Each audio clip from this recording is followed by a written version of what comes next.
Hello मेरे प्यारे बच्चों, क्या हाल चाल। बढ़िया सब। आई होप आप सभी अच्छे होंगे, मस्त होंगे, स्वस्थ होंगे और जबरदस्त तरीके से तैयारी भी कर रहे होंगे। तो आज के इस वीडियो में हम लेकर के आए हैं एक और हिंदी के मॉडल पेपर को।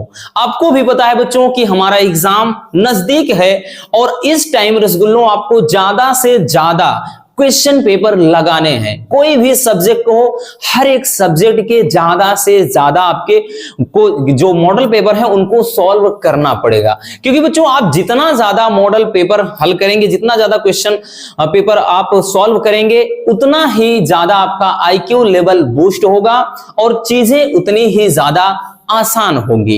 इसलिए बच्चों आपको इस टाइम ज्यादा से ज्यादा क्वेश्चन पेपर सॉल्व करना होगा। तो चलिए आज के इस वीडियो में हम देख लेते हैं 2023 में पूछे गए एक और हिंदी के क्वेश्चन पेपर को।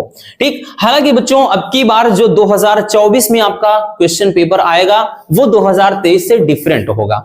कुछ चीजें नई जुड़ी हैं, उन्हीं के बारे में आज हम आपको बताएंगे। कुछ इसमें हमने नया जोड़ा है, पूरा हूबहू वही पेपर नहीं है, इसलिए इस वीडियो को कंप्लीट देखना जरूरी है। क्योंकि कुछ क्वेश्चन बैंक ऐसे हैं जो टॉपिक अब की बार हटा है, वो दिया ही नहीं है, इसलिए आपके साथ धोखा हो सकता है बच्चों।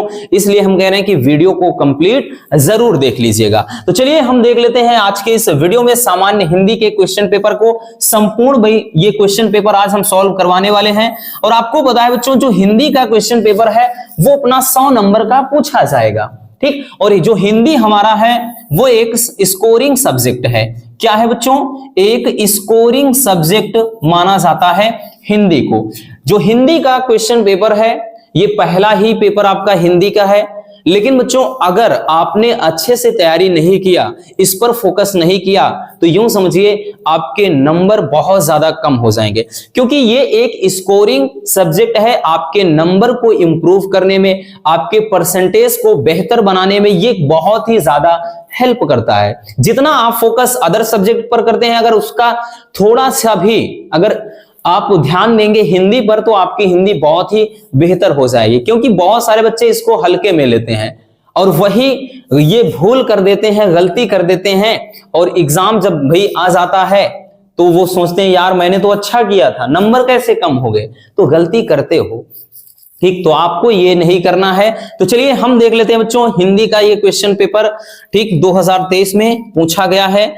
चलिए शुरू करते हैं। सबसे पहले बच्चों आपको हमने बताया ना कि ये जो आपका दिया रहेगा भाई समय, ठीक, आपको ये समय दिया हुआ है 3 घंटे 15 मिनट, और 15 मिनट के जो स्टार्टिंग में दिए जाएंगे आपको प्रश्न पत्र यानी क्वेश्चन पेपर पढ़ने के लिए। ठीक है, और इसमें संपूर्ण जो प्रश्न पत्र होगा बच्चों खंड का और खंड खा में डिवाइड होगा और सभी प्रश्न क्या होंगे?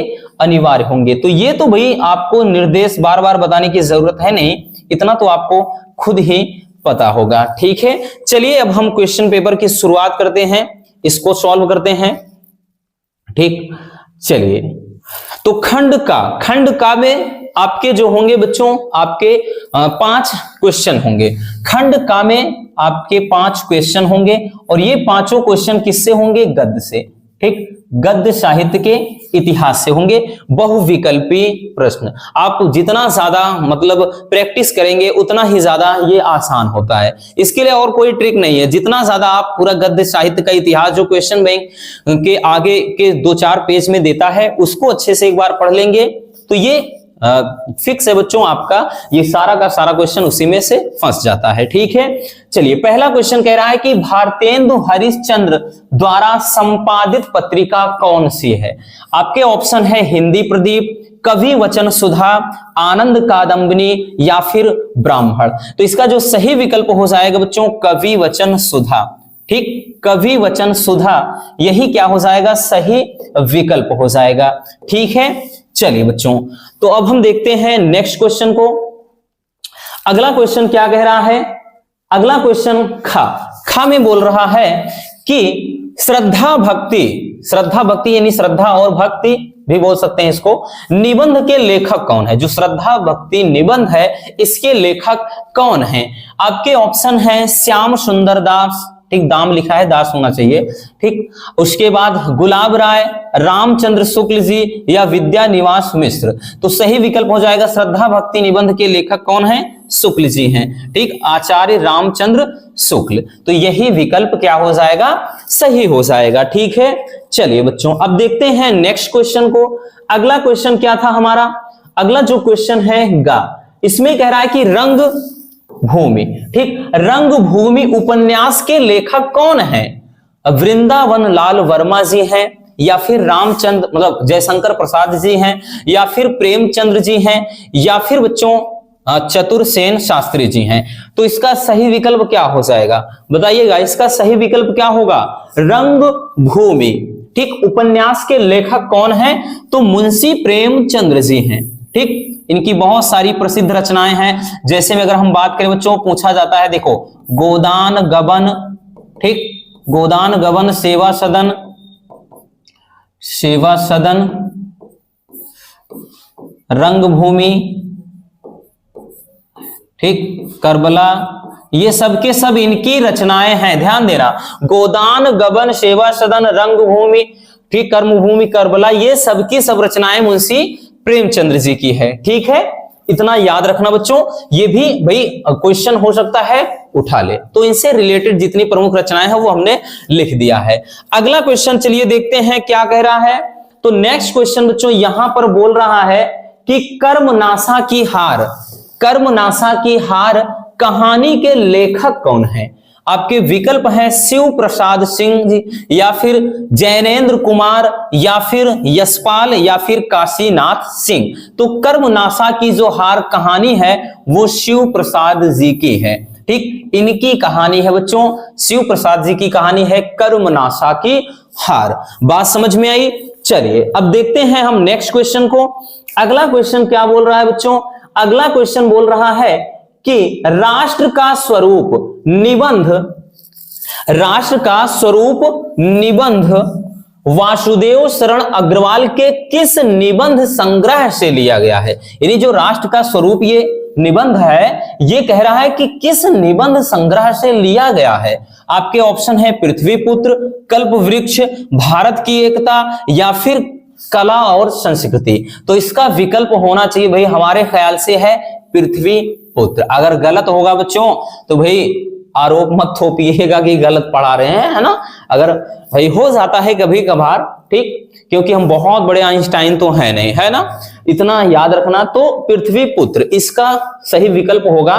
ठीक है, अगर होगा गलत होता तो आप बता दीजिएगा कौन होगा, बाकी तो भाई यही है, इतना तो हम जानते हैं। ठीक है, चलिए कभी कभार कुछ चीजें हैं कि बहुत होता है ना कि बहुत आप समय पहले देखे होते हैं तो अचानक से आता है तो थोड़ा डाउट रहता है। ठीक, तो इसलिए बच्चों बहुत ज्यादा हल्ला गुल्ला मत करना। चलिए ये हो जाता है आपका गद्य साहित्य से। अब हम पद्य साहित्य में घुसते हैं। तो पद्य साहित्य में अब हम घुसते हैं तो यहां से भी बच्चों आपके 5 क्वेश्चन बनने हैं। ठीक है, यहां से भी 5 क्वेश्चन बनने हैं और 5 नंबर मिल जाएंगे। ठीक, कह रहा है कि गिरिजा कुमार माथुर किस काल के कवि हैं? गिरिजा कुमार माथुर जी किस काल के कवि हैं? आपके विकल्प है बच्चों आदिकाल, भक्ति काल, रीति काल या आधुनिक काल। ठीक है, तो गिरिजा कुमार माथुर जी भाई ये आधुनिक काल के कवि हैं। ठीक है, आधुनिक काल के कवि हैं। ठीक, समझ में आया बच्चों? चलिए चलते हैं नेक्स्ट क्वेश्चन की तरफ। दूसरा क्वेश्चन क्या कह रहा है? दूसरा क्वेश्चन कह रहा है कि प्रगतिवादी काव्य धारा के प्रमुख कवि कौन हैं? प्रगतिवादी काव्य धारा के प्रमुख कवि कौन हैं? आपके ऑप्शन है केदारनाथ अग्रवाल, सूरदास जी, तुलसीदास जी या फिर चंद बरदाई। ठीक है, तो प्रगतिवादी काव्य धारा के प्रमुख कवि कौन है? केदारनाथ अग्रवाल जी हैं। ठीक है, तो इसका सही विकल्प हो जाएगा केदारनाथ अग्रवाल। ठीक, चलिए अब चलते हैं नेक्स्ट क्वेश्चन की तरफ बच्चों। अगला क्वेश्चन देखते हैं, क्वेश्चन गा। ठीक है, गा नंबर में तो यहां पर कह रहा है कि लहर काव्य कृति के रचनाकार कौन है? यानी जो लहर रचना है उसके रचनाकार कौन है? महादेवी वर्मा, या फिर जयशंकर प्रसाद जी, या फिर धर्मवीर भारती, या फिर अज्ञे जी। तो ये भाई किसकी रचना है? तो ये है जयशंकर प्रसाद जी की। ठीक, इनकी प्रमुख रचनाओं में आंसू, ठीक, आंसू, लहर, झरना, अजातशत्रु, कंकाल, तितली, इरावती, सभी इन्हीं की रचना है। ठीक, आंसू, लहर, झरना ये प्रमुख रचनाओं में है। ठीक है, इनकी रचना है। चलिए अब हम देखते हैं नेक्स्ट क्वेश्चन को। देखिए ये आया हुआ, अब इसमें नहीं बदलाव किया है, ये तो पिछले साल का ही है बच्चों, तो देख सकते हैं कितना सिंपल पूछा है। इसलिए बोल रहे हैं बस आप थोड़ा सा मेहनत करोगे ना तो ये सब एकदम आसान हो जाता है, आप चुटकियों में इनको लगाओगे। ठीक है बच्चों, चलिए नेक्स्ट क्वेश्चन पर आते हैं। अगला कह रहा है कि उर्मिला का विरह वर्णन, उर्मिला का जो विरह वर्णन ये साकेत के किस सर्ग में है? तो साकेत भाई ग्रंथ है, तो साकेत ये पूरा मतलब एक जिसमें इस पूरा संग्रह है। ठीक है, साकेत एक बड़ी सी यूं समझिए बुक है, उसी में से ये पार्ट लिया गया है। तो ये कह रहा है कि उर्मिला का जो विरह वर्णन है साकेत के किस सर्ग में है? तो ये है बच्चों किस सर्ग में? प्रथम सर्ग, द्वितीय सर्ग, नवम सर्ग, चतुर्थ सर्ग। तो ये उर्मिला का विरह वर्णन ये 9वें सर्ग में है। ठीक है, तो ये इसका विकल्प सही हो जाएगा, तीसरा विकल्प इसका सही उत्तर हो जाएगा। ठीक है, चलिए हो गया। अच्छा एक और है, चलिए देखते हैं इसको भी। अगला क्वेश्चन है बच्चों, कह रहा है कि उत्परिवर्तन, ठीक सॉरी उत्परिवर्तन नहीं है, परिवर्तन, परिवर्तन किस कवि की रचना है? परिवर्तन किस कवि की रचना है? सुमित्रा नंदन पंत जी, निराला जी की, या रत्नाकर, या फिर धूमिल? तो ये है भाई सुमित्रा नंदन पंत जी की। ठीक है, परिवर्तन किस कवि की रचना है? सुमित्रा नंदन पंत जी की। तो इस तरह से बच्चों आपके भाई 5 गद्य में और 5 पद्य में मिला करके आपके 10 नंबर के आपके ऑब्जेक्टिव क्वेश्चन पूछे जाएंगे। ठीक है, आपके ऑब्जेक्टिव क्वेश्चन पूछे जाएंगे 10 नंबर के। ठीक, इतना याद रखना बच्चों। ठीक है, चलिए अब हम चलते हैं नेक्स्ट क्वेश्चन की तरफ। अगला क्वेश्चन देखते हैं भाई। जो अगला क्वेश्चन बच्चों होता है, ठीक, क्वेश्चन नंबर 3। क्वेश्चन नंबर जो 3 होगा वो एक गद्यांश दिया रहेगा और ये आपका 10 नंबर का पूछा जाएगा। ठीक, इस यहां 10 नंबर क्यों बनता है? क्योंकि ये जो गद्यांश है और इस गद्यांश से रिलेटेड नीचे आपके 5 क्वेश्चन देगा और उन 5 क्वेश्चन के भाई 2-2 नंबर मिलते हैं, तो इस तरह से 10 नंबर आपको मिल जाएंगे। ठीक है, चलिए तो यहां पर देख रहे हैं आपको एक दिया है गद्यांश, एक गद्यांश दिया गया है कि दिए गए गद्यांश पर आधारित निम्नलिखित प्रश्नों का उत्तर दीजिए। तो ये आपका गद्यांश है कि यह प्रणाम भाव ही भूमि और जन का दृढ़ बंधन है और इसी दृढ़ भक्ति भित्ति पर राष्ट्र का भवन तैयार किया जाता है और इसी दृढ़ चट्टान पर राष्ट्र का चिर जीवन आश्रित रहता है और इसी मर्यादा को मानकर राष्ट्र के प्रति मनुष्यों के कर्तव्य और अधिकारों का उदय होता है और जो जन पृथ्वी के साथ माता और पुत्र के संबंध को स्वीकार करता है उसे ही पृथ्वी के वरदानों में भाग पाने का अधिकार है और माता के प्रति अनुराग और सेवा भाव पुत्र का स्वाभाविक कर्तव्य है और वह एक निष्कारण धर्म है। आगे कह रहा है स्वार्थ के लिए पुत्र का माता के प्रति प्रेम और पुत्र के अधःपतन को ही को सूचित करता है। तो ये आपका एक पद्यांश एक गद्यांश दिया रहेगा और इस गद्यांश से रिलेटेड आपके 5 प्रश्न आपको दिए रहेंगे और इनकी खास बात यह है बच्चों, एक को छोड़ दिया जाए तो ये जो आपके सारे क्वेश्चन है भाई उनका उत्तर जो है, ठीक, यानी जो प्रश्न होंगे इन सबका उत्तर बच्चों आपको ऊपर ही मिल जाएगा। जैसे वही कह रहा है कि उपयुक्त गद्यांश के पाठ और उसके लेखक का नाम लिखिए। तो इसमें देखिए आप ऐसे लिखेंगे पाठ, ठीक, और उसके बाद लेखक। कुछ नहीं करना, ऐसे नहीं कि प्रस्तुत पद्यांश प्रस्तुत गद्यांश हमारी पाठ्य पुस्तक इससे उससे लिया गया, नहीं, कुछ नहीं करना। जब अगर संदर्भ पूछता तब आप ऐसा लिखते। बाकी पाठ का नाम है राष्ट्र का स्वरूप। क्या है बच्चों? राष्ट्र का स्वरूप। ये राष्ट्र के स्वरूप चैप्टर से है तो ये पाठ का नाम हो गया। अब लेखक कौन है? तो भाई वासुदेव शरण अग्रवाल जी हैं, ठीक, वासुदेव शरण अग्रवाल जी हैं, ठीक, वासुदेव शरण अग्रवाल जी हैं। तो ये हो जाता है, 2 नंबर मिल गए। दूसरा क्वेश्चन कह रहा है रेखांकित अंश की व्याख्या कीजिए। मतलब ये जो ऊपर लाइन थी अभी, ठीक है ना, उसकी व्याख्या करना है कि स्वार्थ के प्रति पुत्र का माता के प्रति प्रेम का क्या सूचित करता है। ठीक, तो यहां पर कह रहा है कि पतन को सूचित करता है, ऊपर ही आंसर मिल रहा है। देखो, स्वार्थ के लिए पुत्र का माता के प्रति प्रेम पुत्र के अदा पतन को सूचित करता है। तो भाई ऐसे डायरेक्ट क्या इसमें कहा था, क्या सूचित करता है, पतन को सूचित करता है। कह रहा है भूमि और जन का दृढ़ बंधन क्या है, तो देखिएगा इसमें ध्यान से समझिएगा, थोड़ा नीचे देखिए बच्चों, इसमें कह रहा है कि भूमि और जन का दृढ़ बंधन क्या है, तो यहां पर कहा है कि यह प्राण भाव ही भूमि और जन का दृढ़ बंधन है। ठीक है ना, उत्तर मिल गया कि नहीं, इसमें उत्तर ये मिल गया बच्चों कि यह प्राण भाव ही, ठीक, यह प्राण मतलब सॉरी प्रणाम भाव ही, यह प्रणाम भाव ही क्या है बच्चों, ये है आपके किधर गया भाई, हाँ, भूमि और जन का दृढ़ बंधन है। ठीक, तो ये चीज आपको यानी जो आपके प्रश्न दिए रहेंगे, इन सारे के सारे प्रश्नों का जो उत्तर है रसगुल्लों, वो इसी में से मिलेगा। इसीलिए ये टॉपिक बेहद आसान होता है। ठीक, हमने बताया ना, बहुत परेशान कर सकता है ये, तो भाई हो सकता है आपको पाठ का नाम ना याद हो, लेखक का नाम ना याद हो, छोड़ दीजिए, कोई दिक्कत नहीं भाई, 2 नंबर कटेंगे, बाकी तो 4 क्वेश्चन 4 दूना 8 नंबर तो मिल जाएंगे ना, इतना करना है आपको बस, और कुछ नहीं करना। ठीक, चलिए अब हम चलते हैं नेक्स्ट। अब यहां पर इसकी एक खास बात और है बच्चों, ये अथवा में भी देगा। मान लेते हैं ऊपर वाले का नहीं पता आपको, भाई दूसरे का तो पता रहेगा, है ना, इसलिए बच्चों ये बहुत आसान होता है और ये टॉपिक तो छोड़ना ही नहीं चाहिए आपको, और छोड़ना भी नहीं है रसगुल्लों। ठीक, दूसरा अथवा में दिया है कि अशोक का वृक्ष जितना भी मनोहर हो, मतलब जितना भी रहस्यमय हो, जितना भी कहां गया अलंकारमय हो, परंतु है वह उस विशाल सामंत सभ्यता की परिकृष्ट रुचि का ही प्रतीक है। ठीक है, आगे ऐसे दिया गया है। तो हमें तो पता चल गया ना कि भाई पाठ का शीर्षक क्या है और लेखक का नाम, पाठ का शीर्षक का मतलब पाठ का नाम क्या है, तो अशोक का वृक्ष हो गया। ठीक है ना, तो भाई ये अशोक का वृक्ष जो आपका है, अर्थात ठीक ये चैप्टर ही है पूरा अशोक के बारे में। और उसके बाद लेखक कौन है, तो इसमें कौन है भाई, हजारी प्रसाद द्विवेदी जी हैं। ठीक है, तो यहां से शीर्षक और मतलब लेखक के बारे में हमें पता चल गया बच्चों। अब देखिए कह रहा है कि अशोक का वृक्ष किसका प्रतीक है, तो मिल गया भाई पूरा का पूरा, कहां गया, देखिए यहां पर सामंत सभ्यता की परिकृष्ट रुचि का प्रतीक है।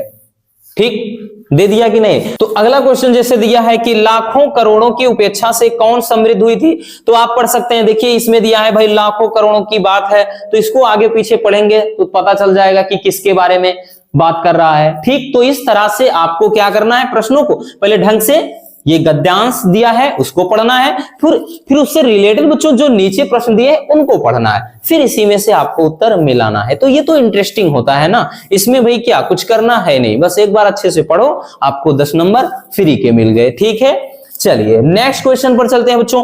अब जो क्वेश्चन आएगा वो आएगा आपका किससे, तो वो आपका आएगा पद्यांश से। ठीक है ना, अब पद्यांश से पूछा जाएगा और ये भी बच्चों आपका 10 नंबर का होगा, ये दिख रहा है आपको। ठीक, इसमें भी आपके 2 पद्यांश होंगे, अथवा करके 2 हो जाएगा। जैसे कह रहा है कि इस धारा सा ही जग का क्रम शाश्वत, इस जीवन का उद्गम शाश्वत है गति शाश्वत संगम। ठीक, और कह रहा शाश्वत नम का नीला, हाँ नीला का विकास शाश्वत राशि का यह रजत हास। देखिए ऐसे कहा है। ठीक, अगर नीचे अगर हम आएंगे तो देखिए सब पढ़ते हुए आएंगे तो एक चीज मिल रहा है भाई, इसमें एक चीज मिल रहा है जीवन नौका विहार। ठीक, तो यहां पर तो पता चल गया भाई कि सुमित्रा नंदन पंत जी द्वारा रचित नौका विहार से ये है। ठीक, तो नौका विहार से है तो भाई हमें पता चल गया, इसलिए हम इसको अब बहुत ही सिंपल तरीके से बना सकते हैं। अब वही चीज इसमें भी बोलेगा, सेम उसी तरह का जैसे उसमें कहा कि उपयुक्त पद्यांशों के कवि और शीर्षक का नाम लिखिए। तो हमें क्या करना है भाई, हमें लिख देना है कवि का नाम।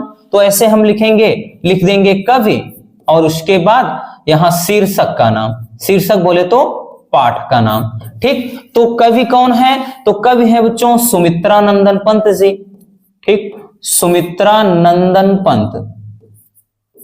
नंदन पंत जी हैं। और उसके बाद इसके शीर्षक क्या है भाई, चैप्टर का नाम क्या है, तो ये है नौका विहार। ठीक, नौका विहार से है। तो ये चीज करना है। और बाकी तो सबके सब आपको जग का क्रम कैसा है ये ऊपर मिलेगा, नभ का नीला विकास कैसा है सब मिलेगा। उद्गम और कर्णधार मतलब नाव की खेने, जो खेने के लिए पतवार होती है उसको बोलते हैं। उद्गम का मतलब क्या है, ठीक, जहां से कुछ चीजें मतलब उद्गम मतलब जहां से निकलना है। जैसे उद्गम, नदियों का उद्गम स्थल होता है, उद्गम मतलब जहां से नदियां निकलती हैं, ठीक। उद्गम मतलब वह स्थान जहां से कोई चीज प्रारंभ होता है, ठीक, उस स्थल को उद्गम कहते हैं। और रेखांकित अंश की आपको व्याख्या करना होगा। इस तरह से बच्चों ये क्वेश्चन होगा। और अथवा में भी आपका दिया रहेगा, अथवा में देख सकते हैं। अथवा में जैसे यहां दिया गया है कि कहना ठंडी सांस में अब भूल कर वह जलती कहानी, आग हो उस मतलब आग हो उर्मे तभी दुग में सजेगा आज पानी, हार भी तेरी बनेगी माननी जय की पताका, फिर राख क्षणिक पतंग की है अमर दीपक की निशानी, ठीक। ऐसा ये चीज दिया गया है। तो अगर हम इसको देखें बच्चों तो ये महादेवी वर्मा द्वारा रचित है, ठीक है। ये कहां से है तो आपको देखिए पूरा पढ़ेंगे और उसके बाद यहां पर आपको 5 प्रश्न दिए रहेंगे इससे रिलेटेड कि उपयुक्त पद्यांश के शीर्षक और कवि का नाम लिखिए। तो भाई हम लिखेंगे सबसे पहले शीर्षक, ठीक, शीर्षक लिखेंगे, शीर्षक बता दे रहे हैं क्या है, और कवि। अगर आप पढ़े होंगे बच्चों तो ये किस चैप्टर से है, तो भाई ये है आपके गीत से, ठीक। चैप्टर कौन सा है, गीत है। और उसके बाद कवि कौन है, तो महादेवी वर्मा जी, मतलब कवित्री हैं, महादेवी वर्मा जी इसकी कवित्री हैं, ठीक, महादेवी वर्मा जी। बाकी तो अब आप आराम से लिख सकते हैं, ठीक है। बाकी सबके अर्थ हमने बताया ना, अच्छे से पढ़ेंगे, उसी में आपको भाई इन सब का उत्तर मिल जाएगा, ठीक है। चलिए अब हम देखते हैं बच्चों नेक्स्ट क्वेश्चन। ये सब एकदम आसान होते हैं।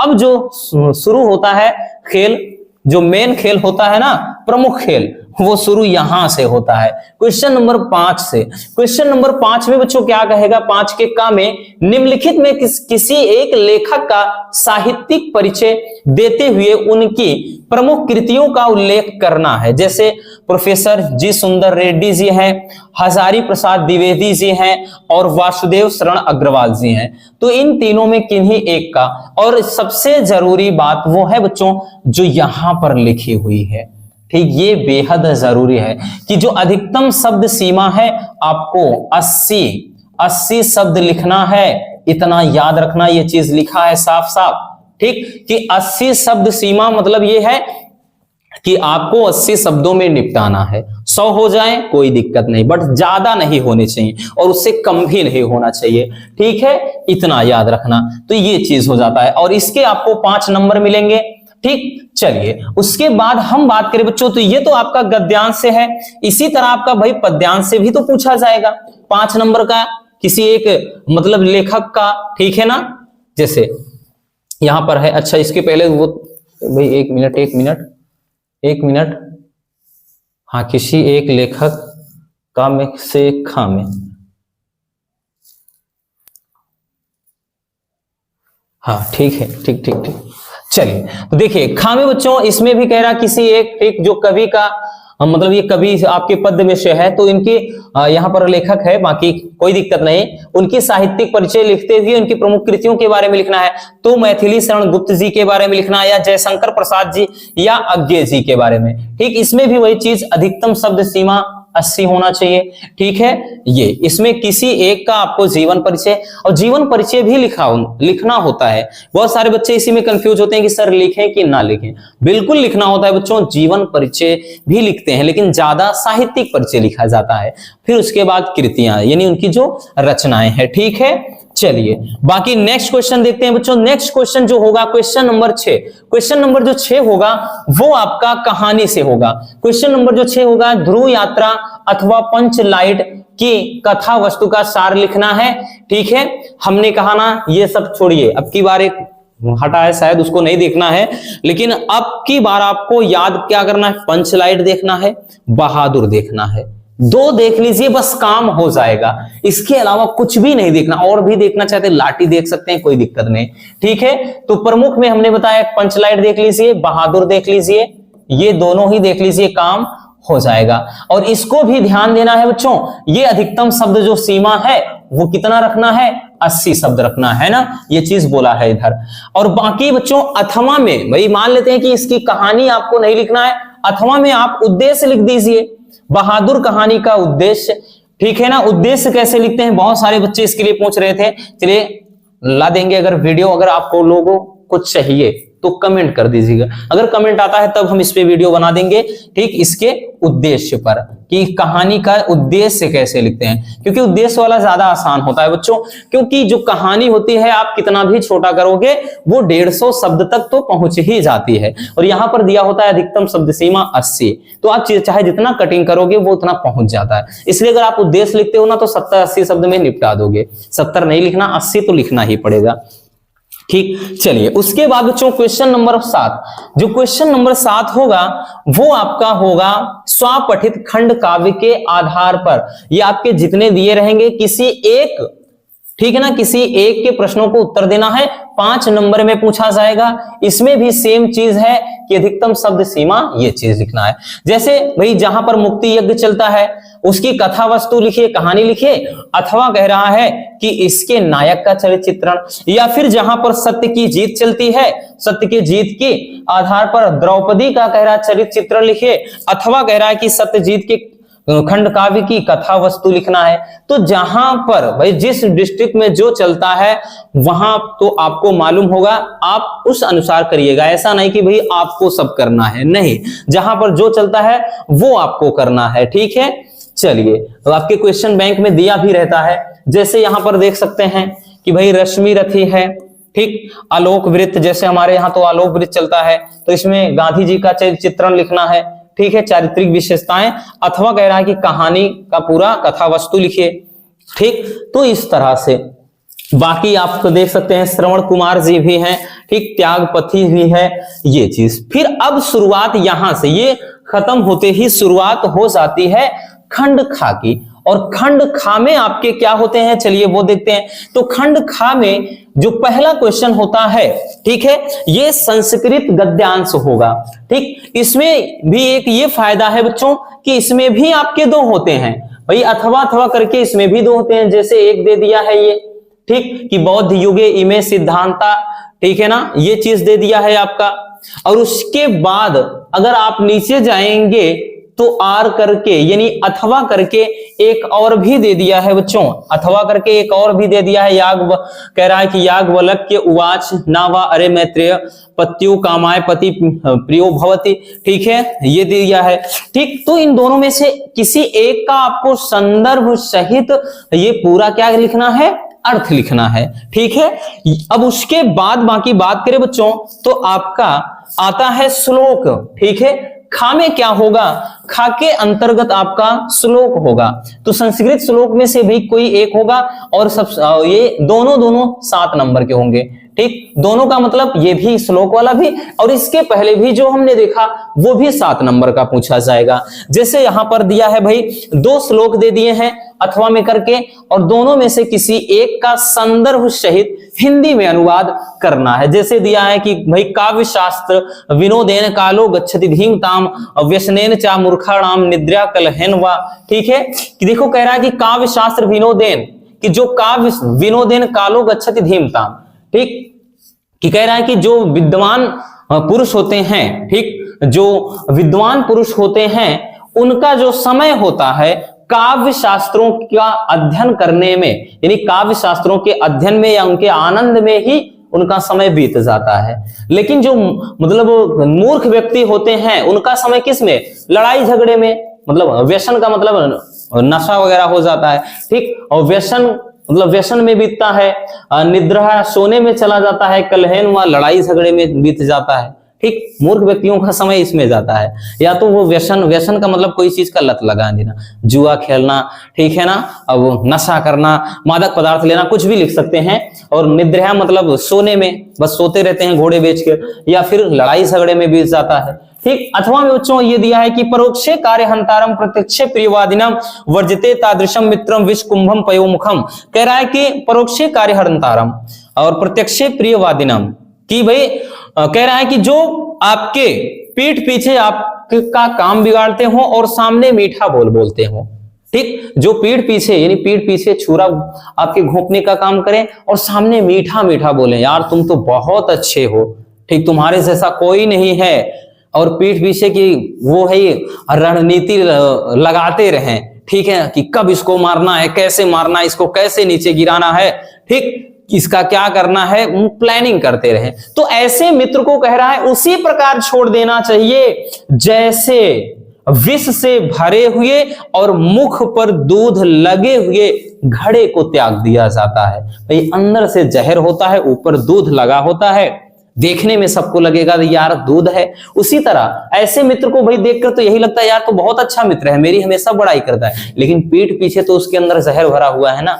तो वही कह रहा है, ठीक। बाकी इसको बताया भी है बच्चों, आपको ज्यादा परेशान होना है नहीं, ठीक। उसके बाद अब आ जाता है कि भाई 9 नंबर में क्वेश्चन नंबर 9, क्वेश्चन नंबर 9 में आपका मुहावरा, ठीक, लोकोक्तियां वगैरह पूछे जाते हैं, और ये होगा आपका 2 नंबर का। जैसे भाई यहां पर आपके 4 दे दिए हैं, ठीक है, 4 दे दिया है, ठीक। जैसे पहला कह रहा है बच्चों कि हाथ पीले करना, तो इसका हाथ पीले करना का मतलब क्या करना भाई, विवाह करना, ठीक, विवाह करना, ठीक, हाथ पीले करना, ठीक। तो जैसे होता है ना कि अब क्या है, जैसे सुधा की भाई उम्र शादी के लायक हो गई है, अब घर वाले उसका हाथ पीला करने के बारे में सोच रहे हैं, कुछ भी लिख सकते हैं। 9 2 11 होना का मतलब भाई भाग जाना, ठीक, भाग जाना, ठीक। जैसे पुलिस को देखते ही चोर 9 2 11 हो गए। हाथ कंगन को आरसी क्या, ठीक, प्रत्यक्ष को प्रमाण की आवश्यकता नहीं, प्रत्यक्ष को प्रमाण की आवश्यकता नहीं, प्रत्यक्ष को प्रमाण की आवश्यकता नहीं।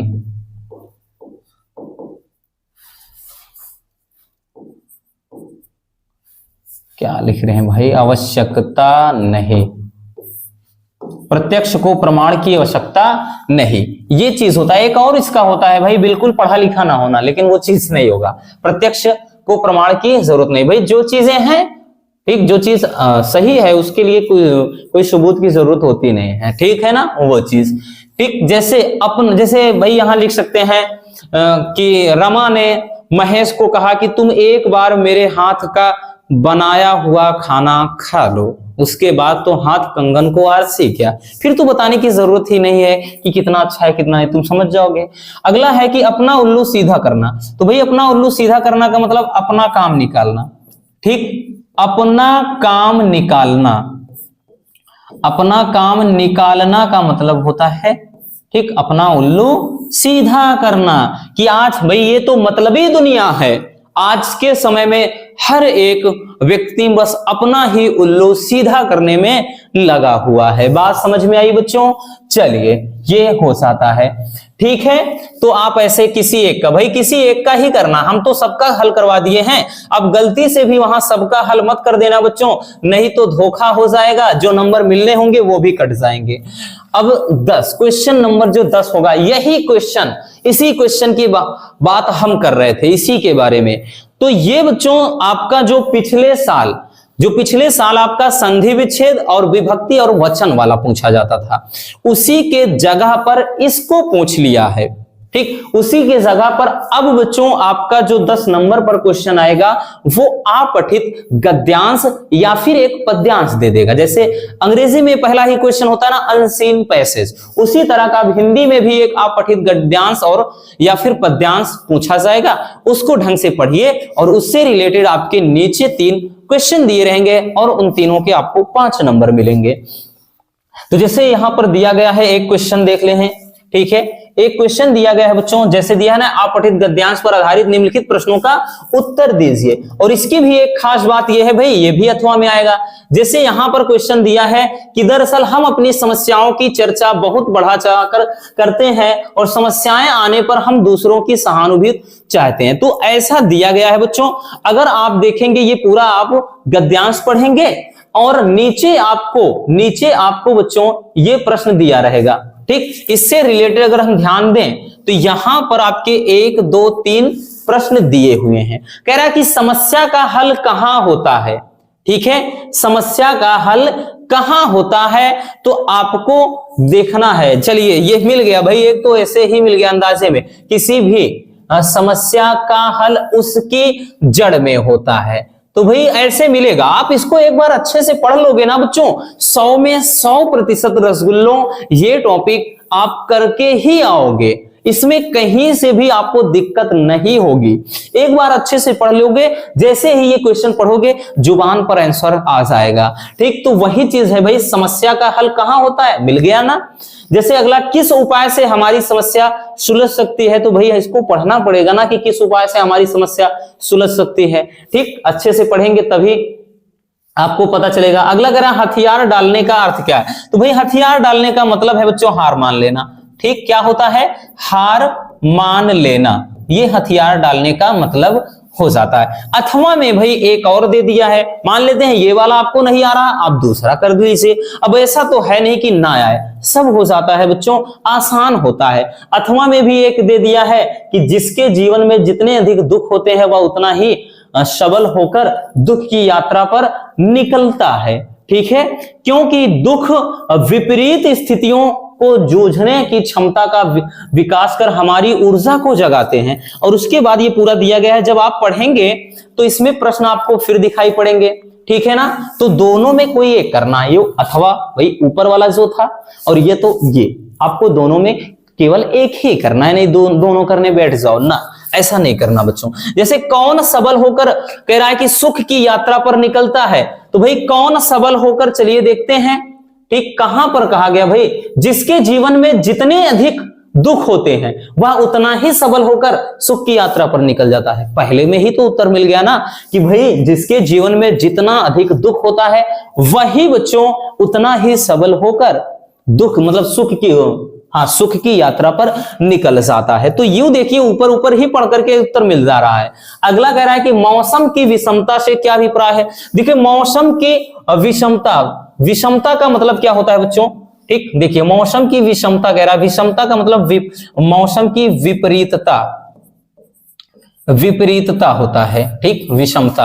अगला, व्यक्ति के जीवन में सुख दुख का आना क्यों अनिवार्य है।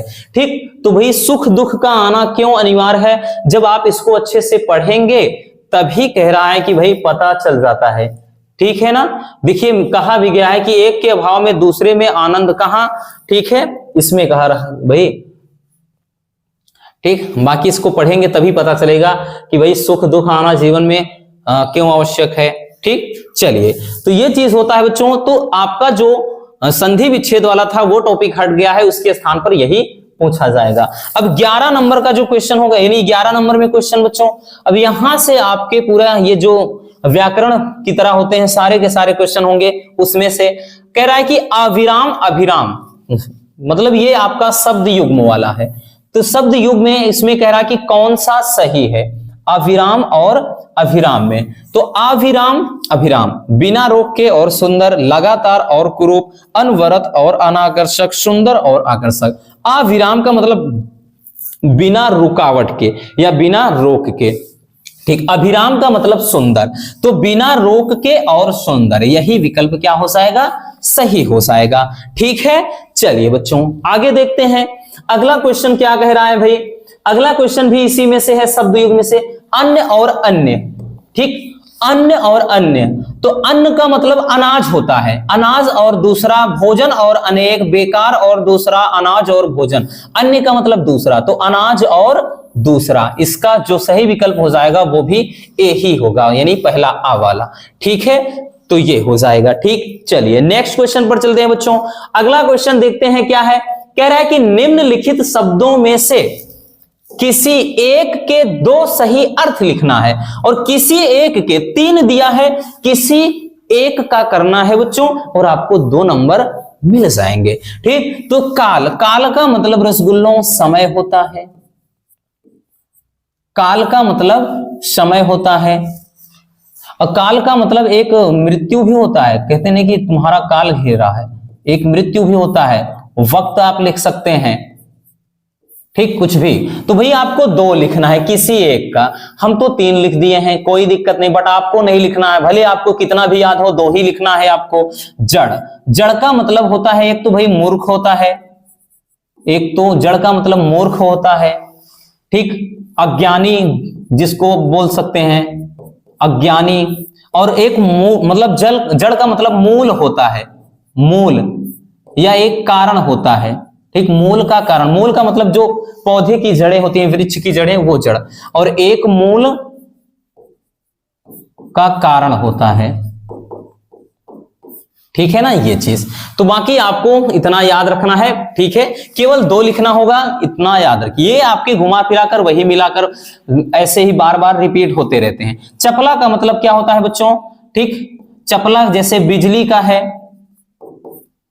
ठीक, चपला बिजली से लिख सकते हैं। चंचला बोला जाता है इसी को दामिनी कहते हैं, ठीक, दामिनी कहते हैं। तो आप कुछ भी लिख सकते हैं बच्चों, ठीक, चपला, बिजली, चंचला, दामिनी, विद्युत, कुछ भी बोलिए, ठीक। तो ये हो जाता है। उसके बाद अगला है, देख लेते हैं, ठीक, चलिए अगर स्क्रीनशॉट करना हो कर लीजिए, बाकी कोई जरूरत तो होनी नहीं चाहिए।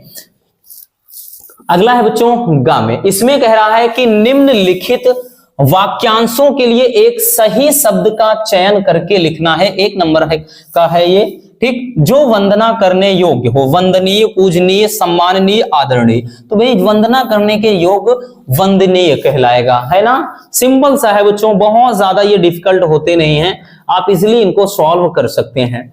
अगला क्वेश्चन, जो जीता ना जा सके उसको अपन क्या बोलेंगे बच्चों, अजय, ठीक, अमर, अजर, अनंत। तो जिसे जीता ना जा सके वो अजय है, ठीक है, अजय है, ठीक, तो ये हो जाएगा, ठीक है। चलिए बाकी चलते हैं नेक्स्ट क्वेश्चन। तो इसमें कह रहा है निम्नलिखित में से किन्हीं 2 वाक्यों को शुद्ध करके लिखिए और 2 नंबर ले जाइए, ठीक। चलिए इनको क्या करना है भाई, शुद्ध करके लिखना है। कह रहा है पहला, मैं साकुशल पूर्वक हूं। तो भाई इसमें सही क्या हो जाएगा, मैं साकुशल हूं, मैं साकुशल हूं, मैं साकुशल हूं, पूर्वक लगाने की क्या जरूरत है, कुछ नहीं, ठीक। मैं पानी पी लिया हूं, तो भाई मैंने पानी पी लिया है, मैंने पानी पी लिया है, पी लिया है, मैंने पानी पी लिया है, ठीक, या मैं पानी पी चुका हूं। अगला है कि वह लड़के कहां जा रहे हैं। वह लड़के नहीं होगा भाई, वे लड़के कहां जा रहे हैं, है ना, वे लड़के कहां जा रहे हैं, ठीक, इस तरह से होना चाहिए बच्चों, कहां जा रहे हैं, ठीक। हालांकि आपको 2 ही करना है सही से। अगला, कृपया अवकाश देने की कृपा करें। तो भाई सीधी सी बात है, इसमें गलती दिख रही है। अब देखिए अवकाश देने की कृपा और कृपया, तो ये सीधी सी बात है, ये रहेगा ही नहीं, ठीक। तो आप डायरेक्टली लिख सकते हैं ऐसे, अवकाश देने की कृपा करें, अवकाश देने की कृपा करें, ठीक, कृपा करें, अवकाश देने की कृपा करें। बात समझ में आई। चलिए तो इस तरह से आपको क्या है, शुद्ध करना होगा किन्हीं 2 को। और बाकी बच्चों क्वेश्चन नंबर 12 में, अब जो 12 में होगा का खा गा करके, तो का में जो होगा 12 के का, ठीक, वीर रस अथवा शांत रस का लक्षण सहित उदाहरण लिखना है 2 नंबर का। और खा में होगा श्लेष अलंकार अथवा रूपक अलंकार के बारे में लिखना है, ठीक है। गा में होगा चौपाई छंद अथवा दोहा छंद के बारे में लिखना है। तो ये रस छंद अलंकार वाला तो फिक्स होता है, आप सबको मालूम है, ठीक है। चलिए उसके बाद क्वेश्चन नंबर जो 13 होगा बच्चों, ये आवेदन पत्र या प्रार्थना पत्र से रिलेटेड कितने नंबर का पूछा जाएगा, 6 नंबर का। जैसे विद्यालय में नियुक्ति हेतु प्रबंधक को एक पत्र, हमने बताया ना बच्चों, इसमें होता क्या है, पहला तो एक लिपिक पद हेतु, प्रवक्ता पद हेतु, ठीक है ना, या फिर भाई जैसे कहा कि किसी अन्य पद पर आपको नियुक्ति चाहिए, जैसे इसमें बोल दिया है सीधा सीधा कि विद्यालय में नियुक्ति, मान लेते हैं पढ़ाना है, क्या करना है, कुछ भी है, ठीक, उसमें नियुक्ति हेतु प्रबंधक साहब को एक पत्र लिखना है। अथवा में दे दिया है बच्चों, अपने गांव अथवा शहर की बिजली समस्या है तो उचित अधिकारी को पत्र लिखना है। ठीक, अब की बार देखिए इसमें टॉपिक थोड़ा चेंज किया, नहीं ज्यादातर तो साफ सफाई के ही बारे में पूछता है, लेकिन हाँ इतना चाहे जो एक घुमाए एक तो आसान ही देगा। वैसे दोनों आसान है, हिंदी में क्या कठिन होता है, कुछ भी नहीं भाई। पत्र क्या करना है आपको, वही लिखना है कि आपके इलाके में, आपके गांव में बिजली की कटौती बहुत ज्यादा हो रही है, तो आप इजिली लिख सकते हो। ठीक है ना, ये चीज। चलिए अब उसके बाद बाकी बात करें बच्चों, क्वेश्चन नंबर 14। क्वेश्चन नंबर जो 14 होगा वो क्या पूछा जाएगा? क्वेश्चन नंबर जो 14 होगा वो होगा निबंध पूरे 9 नंबर का। क्या करना है आपको बच्चों, लिखना होगा निबंध। ठीक, अपनी भाषा शैली में एक निबंध लिखना होगा। जैसे आपके 4 से 5 देगा, ठीक है, जनरली 4 ही देता है लेकिन कभी कभार 5 कर देता है। जैसे साहित्य और समाज का अंतः संबंध लिखना है, या महंगाई की समस्या का कारण और निवारण। ठीक, भाई महंगाई बहुत ज्यादा पूछा जाता है, बताए भी हैं। कृषक जीवन की त्रासदी, देखिए आ गया ना वही जी कि कृषक का जीवन क्या होता है, भारतीय किसान की समस्या व समाधान, वो चीज। अगला है कि जलवायु परिवर्तन का मौसम पर प्रभाव क्या होता है, वो चीज लिखना है। नेक्स्ट है भारतीय लोकतंत्र का भविष्य। ठीक, ये चीज। तो इन पे किसी एक को, ठीक है ना, इन टॉपिक में से किसी एक पर आपको अपने भाषा शैली में, अपने शब्दों में, अपने तरीके से एक बहुत ही प्यारा सा निबंध लिखना होगा।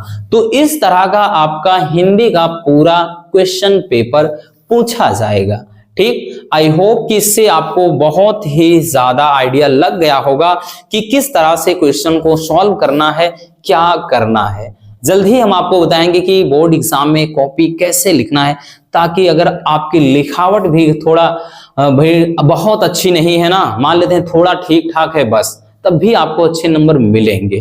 ठीक, जल्दी हम वीडियो लाएंगे कि कॉपी कैसे लिखना है। बाकी मिलते हैं किसी और शानदार टॉपिक के साथ। अगर वीडियो पसंद आई हो तो प्यार से एक लाइक कर देना, और नए हैं तो चैनल को सब्सक्राइब जरूर कर लीजिए। मिलते हैं शानदार टॉपिक के साथ। Love you, bye bye, take care. और हाँ, एक प्यारा सा कमेंट करना बिल्कुल मत भूलिएगा।